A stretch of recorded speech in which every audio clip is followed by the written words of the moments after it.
जय हिंद। ये जरा गौर से देखना आप लोग। यह है कारगिल कलश।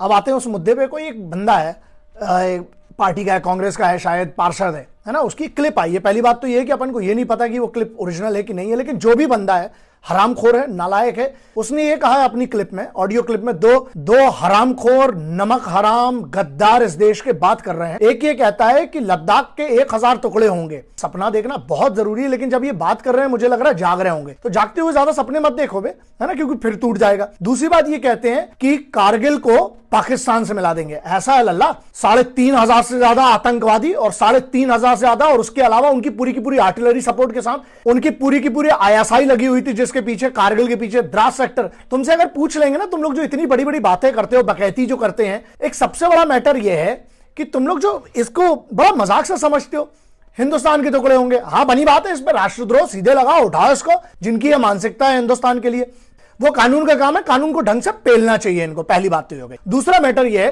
तुम कारगिल को मिलाने की बात कर रहे हो। ये जो दिखाई है फोटो, ये है कारगिल कलश।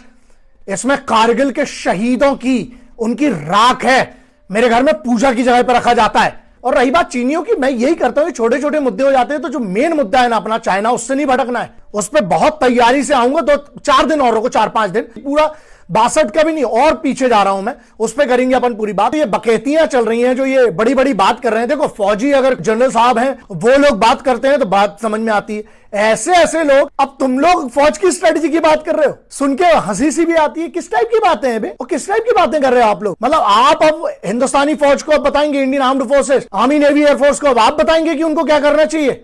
यार, उनको जब वो करेंगी, पहली बात तो आपको पता नहीं चलेगा, जब होगा तो बहुत बड़ा पता चलेगा सबको, पूरी दुनिया को, तो वो कर लेंगी। आपको लगता है शहादतें वेस्ट जाएंगी? मजाक नहीं है साहब। आप तो बाहर वाले हो तो आपको बुरा लग रहा है। जिनके बेटे और भाई और जिनका खुद का, जिनकी कमांड के अंदर का बच्चा गया, जिसका सीओ साहब गया, या जितने भी जवान गए, मजाक लगता है आपको? एक बात बताओ, अरे कम से कम वतन से गद्दारी तो मत करो भाई। तुम पार्टी के चक्कर में तुम लोग तो देश के ही खिलाफ हो जाते हो यार। पार्टी की राजनीति अलग है बे, देश को तो बख्शो यार कम से कम। और दूसरा मुद्दा यह, फिंगर 4 से फिंगर 8 के बीच का डिस्टेंस पूछ लूंगा तो पता नहीं होगा।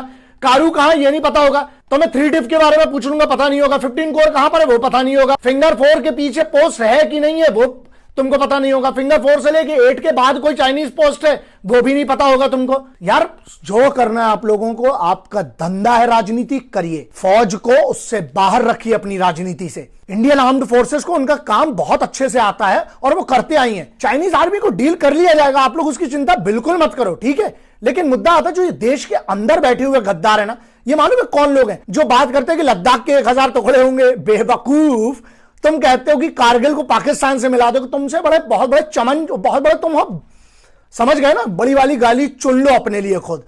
और सुनो भाई, ऐसा है, तुम लोग मालूम है कौन हो? ये इस टाइप के जो भड़ुए बैठे हैं देश के अंदर, गद्दार है साले।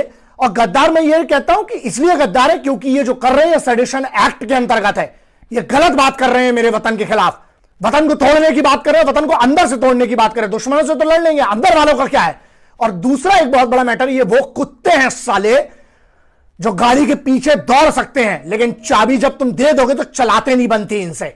तो ध्यान रखना, और इन हरामखोरों से, इन सालों से बहुत सतर्क रहिए। और अपने देश को यह देखिए कि हम कानून ऐसे क्यों ना बनाए तगड़े, जिसके खिलाफ बोलना है। तुम्हें भारत के प्रधानमंत्री के बारे में कुछ बोलना है, बोलो, हमें घंट फर्क नहीं पड़ता है। जहां तक कि तुम्हें आर्टिकल 19 में छूटे, तुम बोल सकते हो। लेकिन तुम हिंदुस्तान की एकता, अखंडता और सिक्योरिटी फोर्सेस, भारत की इन 3 चीजों से अलग रहना। ध्यान रखना, ये राजनीति इससे बाहर रखिए आप लोग। बाकी तुम लोग को जो करना है करो बे।